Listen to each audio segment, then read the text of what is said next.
So behind me you can see that all of the people are waiting for the paratroopers to drop. The landing zone is going to be right on the beach there, and you can see everybody here standing in line waiting to see all the paratroopers. And the planes just flew over very briefly on a starting circle, but they're going to come back around shortly.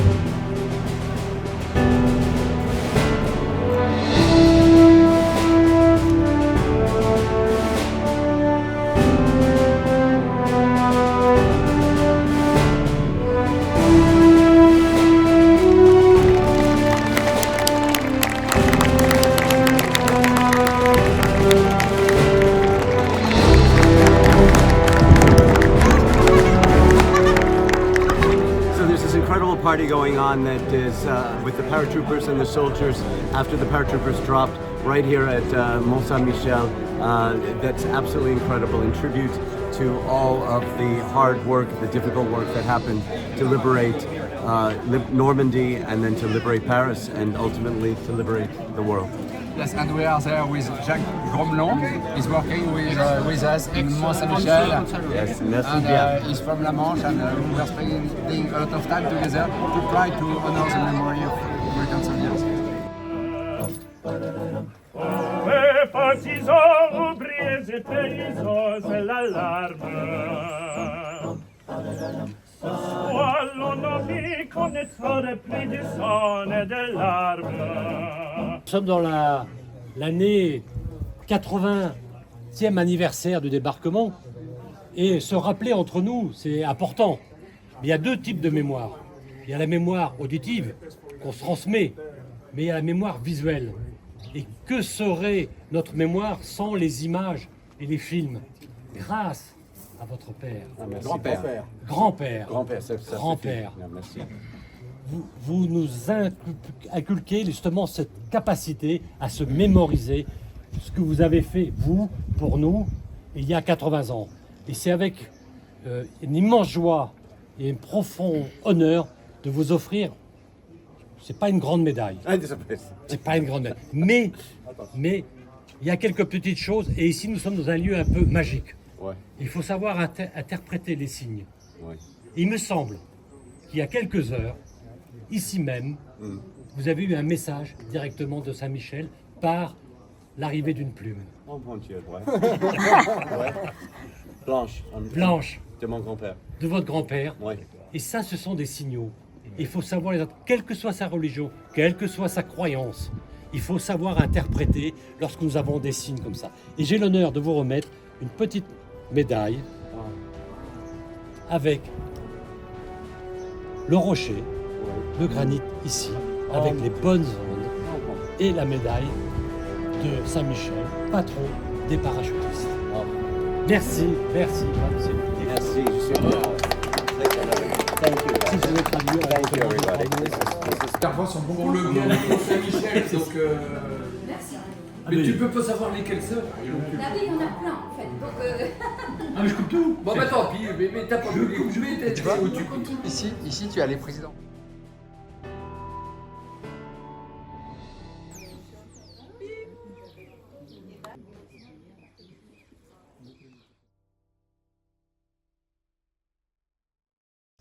Good morning, everyone.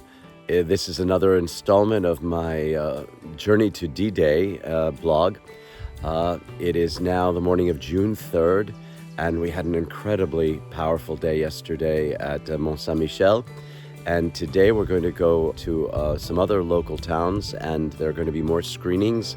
And I got my invitation this morning for the official D-Day ceremonies at the American Cemetery on Omaha Beach for June 6th. So that's something really crazy coming up.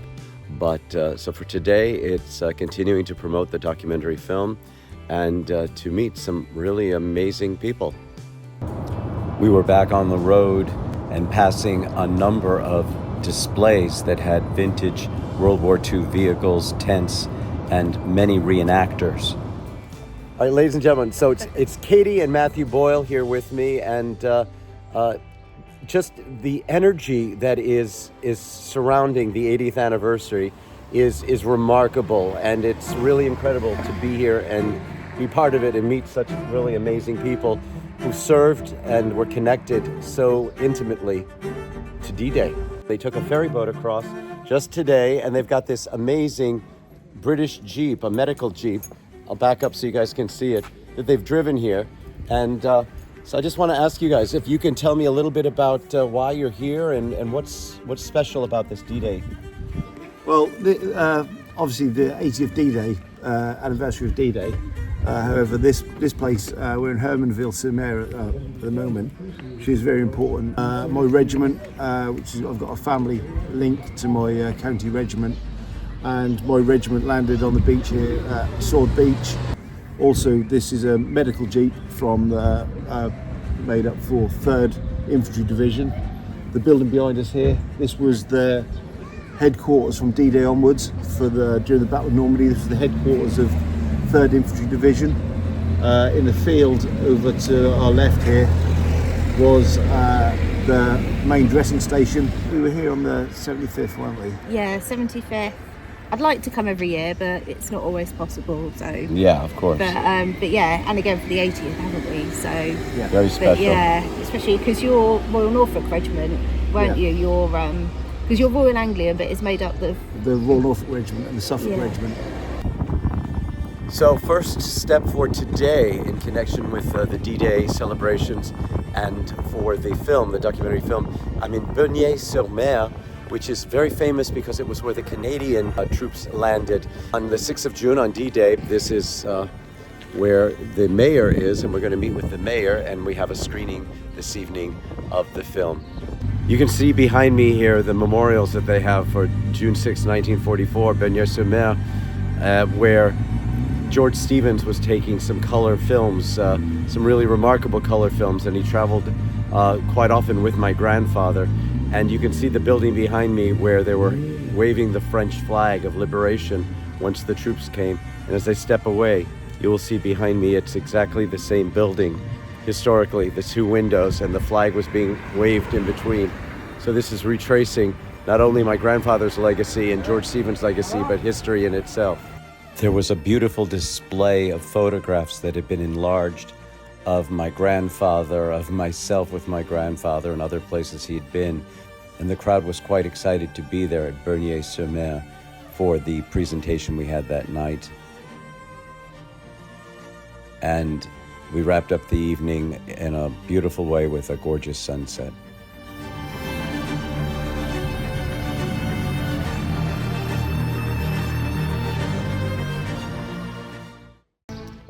So as part of this journey, we've had long days and late nights and early mornings. But today, now it's Tuesday, we get a chance to relax just a little bit. And I'm here at Dominique's house. He has a beautiful garden and a little hammock just to relax. We're going to leave soon for another event, try to upload some video with some high-speed internet. And then we're going to head back to Bernier-sur-Mer for additional screenings tonight, including the documentary that I was part of and the history of D-Day. So today, before we go back to Bernier-sur-Mer for the screenings, we were here at WWII, which was Bradley's headquarters during World War II. It's a small town that's right near where all the beaches are, but this is a rare and beautiful old castle that was used. And quite prominent are the flags of the various countries from the landing invasion. Of course, the French flag, the Canadian flag, the American flag, and the British flag.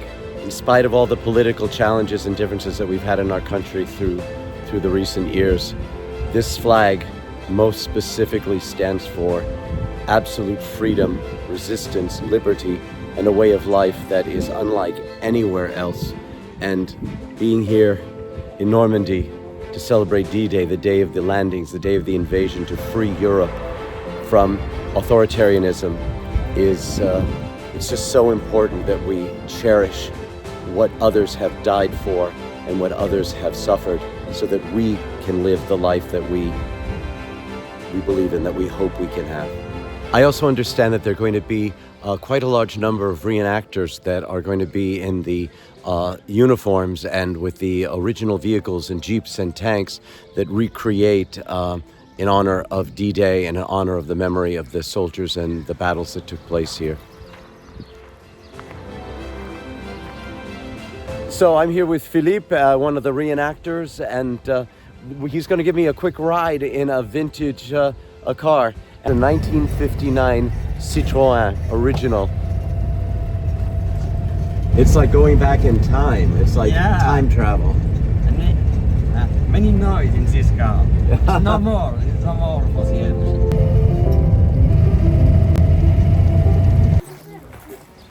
Next, we were taken on a very special personal tour of Omar Bradley's headquarters. With the correspondents to speak with them as part of the headquarters. This is incredible. Our tour guide was very gracious and explained how the rooms were used both by the correspondents and General Bradley back during World War II. Dans la salle de censure, donc Yes. c'était là que somewhere in France, somewhere in Normandy. After the tour, we had an opportunity to visit an exceptional exhibition that was on the site. So this is one of the cameras that my grandfather would have used during World War II as a correspondent. He would carry a much smaller camera when he would go on the boats when he landed on D-Day, but he had many other assignments during the war, and this is a 35 millimeter camera that would have been used, but it has an extra magazine on it that was for much longer use for the newsreels in black and white. And these films would be sent to central offices where they would review the material, go through censors, and then decide what would become part of the newsreels that would then be shown in cinemas all around the country. This Victor camera is a similar model to what my grandfather used, a 16 millimeter camera that he would have taken his color movies, which were home movies to show the families, I've said before, but he would use a camera very similar to this when he landed on the beaches of Normandy. Pretty heavy, too. This is basically a portable film developing studio that the photographers would carry, and it had everything contained inside of it. Only 50 examples of this particular box and device created where literally a picture could be photographed through this device, and then it would be developed, and then limited copies could be distributed then out in the field. As we started to make our way back towards Bernier-sur-Mer, we came to a cow crossing, which were all the dairy cows coming back into their holding pen. And it was the equivalent of being at a railroad crossing with many, many, many train cars. It went on forever, but it was a very unique sight.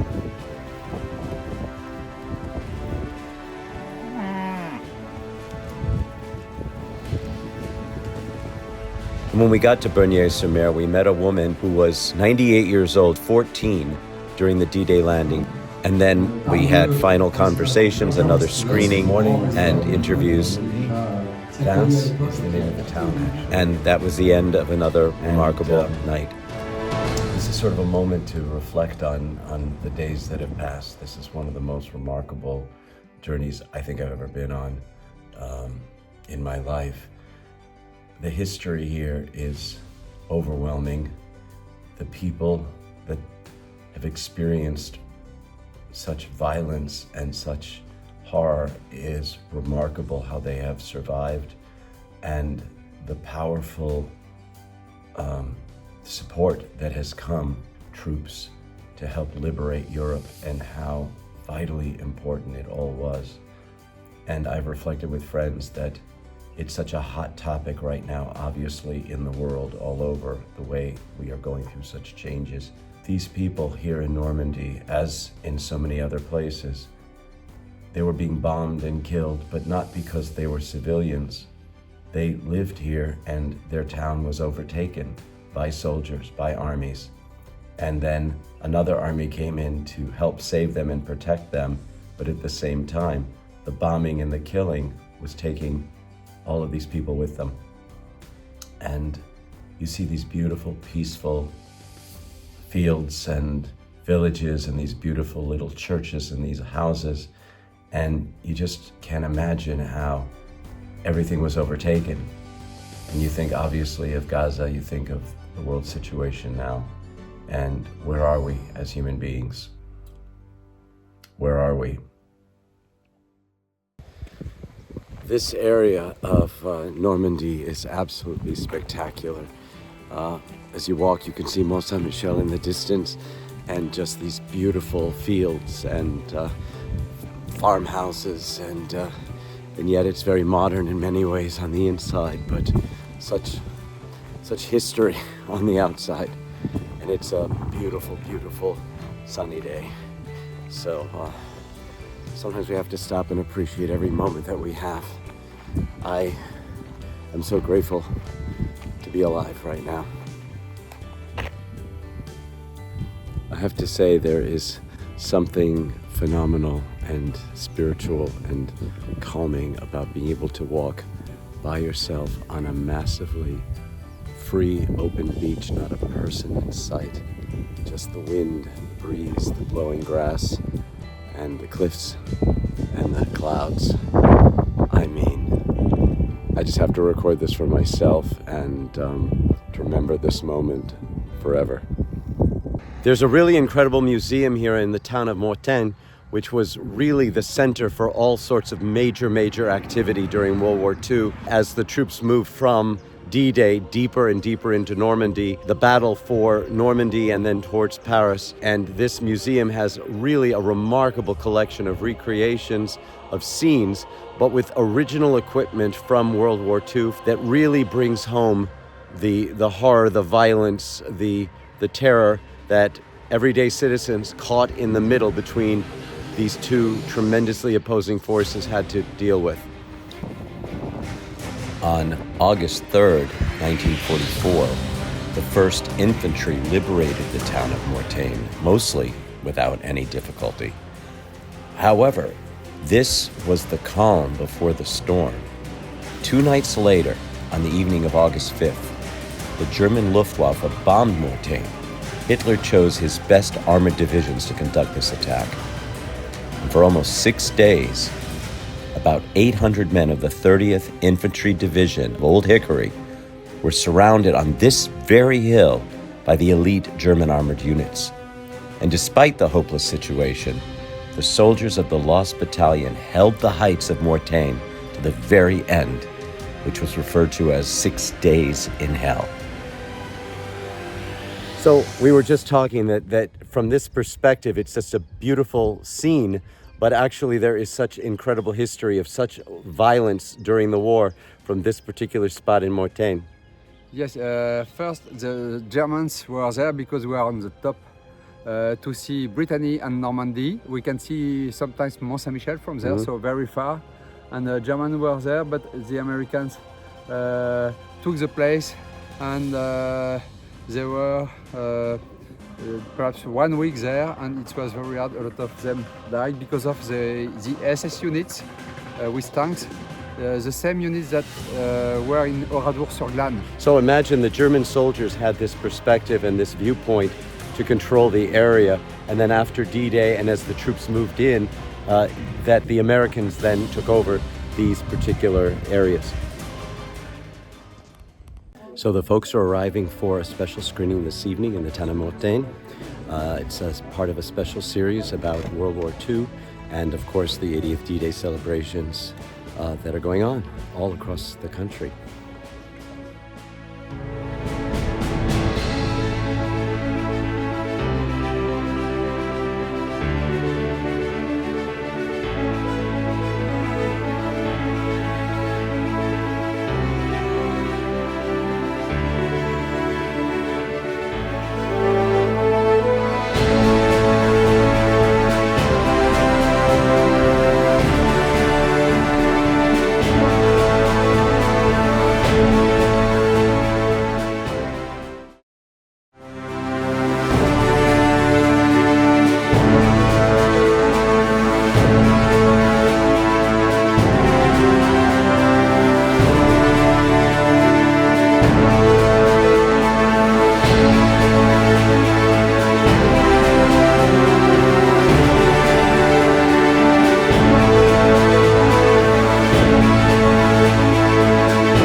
So This is the big morning. We are here.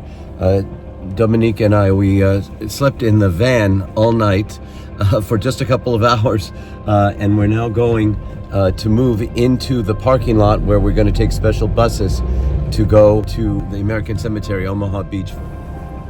This is the morning of June 6th, exactly almost to the hour, 80 years after my grandfather and all of the soldiers landed on the beaches of Normandy on June 6, 1944. What an amazing adventure this is. So now we are on the bus to Colville to go to the American Cemetery. We've been through security. It's about a 35-40 minute ride, and then the ceremonies are going to begin, I think, about half past 12. So we have a little time, yes, exactly, when President Biden is going to meet the veterans, and so we'll find out when we get there.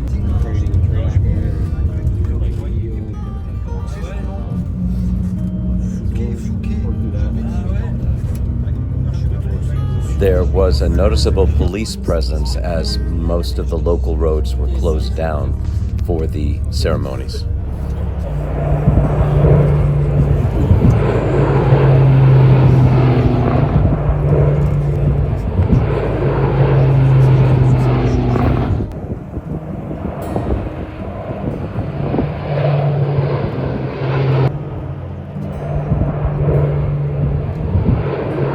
So we're here, the memorial is just behind me. It's been a huge number of people in long lines and security. And then there's a long line of television cameras, CNN, Fox, the French television stations, the German television stations, all here interviewing people throughout the day.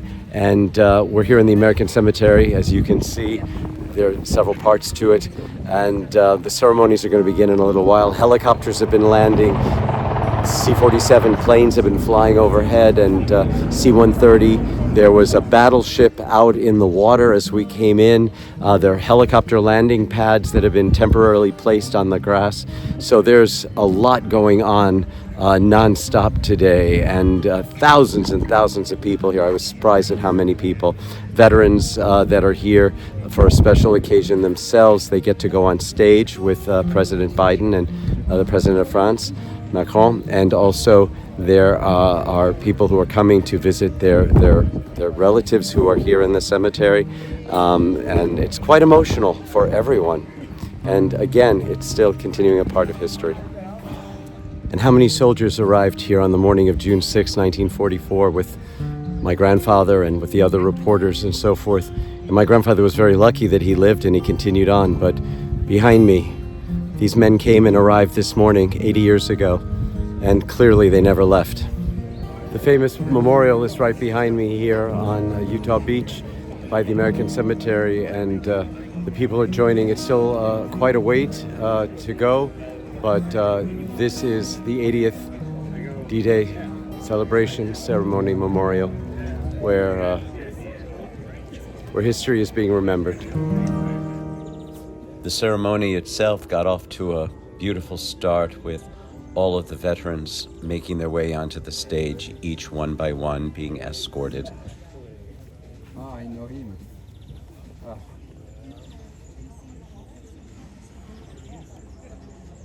You can meet him after. He's pretty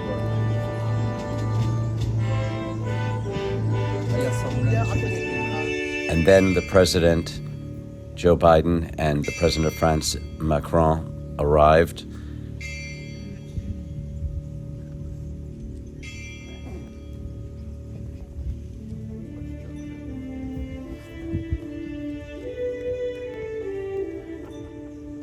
There was a beautiful tribute with aircraft flying overhead.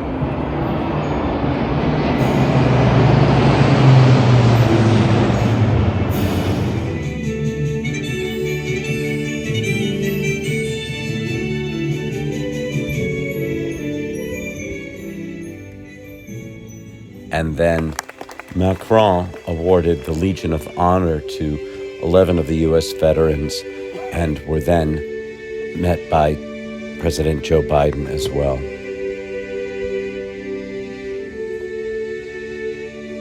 Nazi Germany had subjugated the once free nations of Europe through brute force lies, and twisted ideology of racial superiority. Make no mistake, we will not bow down. We will not forget. Let me end with this. History tells us freedom is not free. If you want to know the price of freedom, come here to Normandy. Come to Normandy and look. Go to the other cemeteries in Europe where our fallen heroes rest. Go back home to Arlington Cemetery. Tomorrow, I will pay respects at Pointe du Hoc. Go there as well and remember, the price of unchecked tyranny is the blood of the young and the brave. In their generation, in their hour of trial, the Allied forces of D-Day did their duty. Now the question for us is, in our hour of trial, will we do ours? We're living in a time when democracy is more at risk across the world than any point since the end of World War II, since these beaches were stormed in 1944. Now we have to ask ourselves, will we stand against tyranny, against evil, against crushing brutality of the iron fist? Will we stand for freedom? Will we defend democracy? Will we stand together? My answer is yes, and only can be yes. Thank you very much, and may God bless you all, and may God protect our troops. Thank you.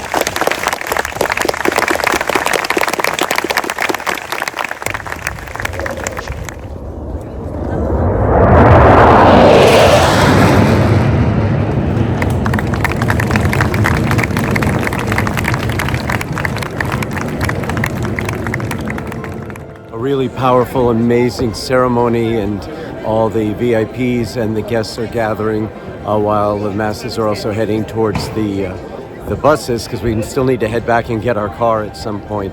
But really a once-in-a-lifetime experience and such an amazing tribute to these heroes. After a 4-hour wait to get buses to go back to the parking lot and then drive back home, the rest of my evening was highlighted by a very chance encounter with some very friendly and curious cows that were in the field. Hi. Just behind the cottage.